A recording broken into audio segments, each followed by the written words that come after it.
Hi, it's me again with Corel tips and tricks. Kind of a neat looking, 3D looking object, but I'm going to show you two tools you might not know exist.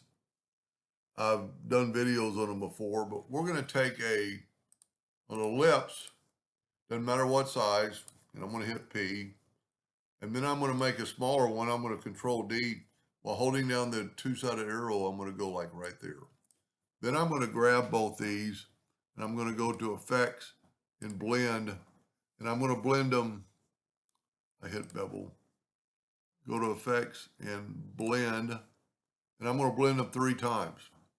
Now I need to select them all, go to effects, or excuse me, go to object, break the blend apart. And I always go and go object and group and ungroup. Then I'm going to hit B for the bottom, and they're all going to go to the bottom. So that's what I want right now. Now, to the old way I used to do it, when you wanted to put an ellipse in here, you had to measure and draw a 4.28-inch ellipse and then try to center it. Well, I just started using this about 6 months ago, the 3-point ellipse. So go from that node to node and then hold down the control button and it makes a perfect ellipse. Node to node, hold down the control button, it'll make a perfect ellipse. Node to node, hold down the control button, and then you're just clicking it. Now I'm going to take these 3 shapes and I'm going to delete that. Now I'm going to, as always, I'm going to take this whole thing and group it together. And I'm going to use my Smart Fill tool. This time I'm going to use a different color. Let's use that burnt orange. And I'm going to fill that in, and that in. And now, because this is a group, I can take that out. Now, I'm going to take away the fill now and add an outline. And I'm going to control D and make a duplicate, but I want it to duplicate from this node right here. And I'm going to go 30 degrees. Whoop, I didn't move it. You know what? It might be because it's on it. I didn't group them together. No, it worked. So if everything like that happens, is because it's not grouped together. Now I'm going to group these together. And the reason I do that is get rid of the lines. And now I have 3 separate items. So I can now grab that and nudge it out of the way. Now I have 3 separate items right now. I'm going to actually make them a little bit smaller. I'm going to grab that top one and I'm going to, so grab it with your pick tool, then go up and get your interactive fill tool and go put black in there. Now, because I kind of want them the same angle, I can use another tool that a lot of people don't know about called the attribute eyedropper. And I can take a sample there and do the exact same interactive fill tool. Control G to group it, Control D to duplicate it.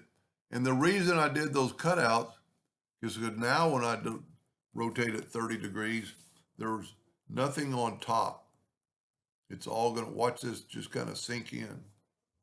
Now you've got some other flowers here you could do a lot of things with. One thing I could do, I wasn't even thinking about it. Let's Control G to group it and hit P. Let's bring in an ellipse and just make it big enough to cover that spot. And let's make it, for the video, let's make it purple. I'm going to take away the outline. Now, if we put it behind, I'm going to go to Object, Order, Back of Paint. Now all I can see is the purple. I don't really like that. I think I'm going to click on it and make it that orange.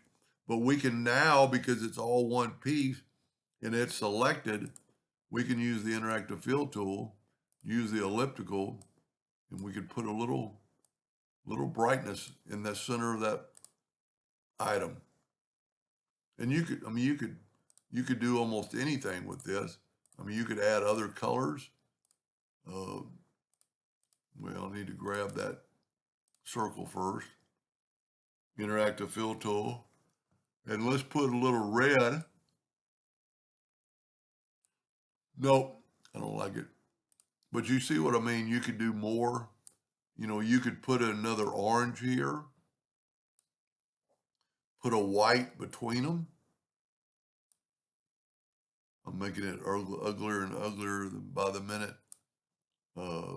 But you see what I'm getting at, hopefully. We'll put an orange between those two, another orange a little closer in. Yeah, that doesn't look too bad. So that's pretty cool, pretty quick. And don't forget about the attribute eyedropper and and you can change the lines to black. And don't forget about the 3-point ellipse. Very, very handy tool. Anyway, hope that gave you an idea or two. Let's put it to the back of the page on black. Makes it really stand out. Anyway, hope that gave you an idea, and thank you for watching.